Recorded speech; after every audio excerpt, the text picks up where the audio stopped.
company gave me close to 200,000 automatically debited to my bank account when everything was all done. So, like what Kathleen said, you can do with the money whatever you want to do. The company will not ask you where you want to spend it. The first thing I did was bought plane tickets for my children to come to US. So, because I think that's the treatment that I need, you know, the hugs and kisses of my children. So, so like I said, after recovering from all the treatments, I am a stronger crusader now because I believe that this story should be told to everyone, you know. We have to share this story to everyone else.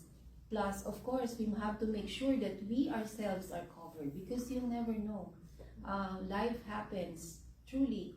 And if you could get a coverage for yourself,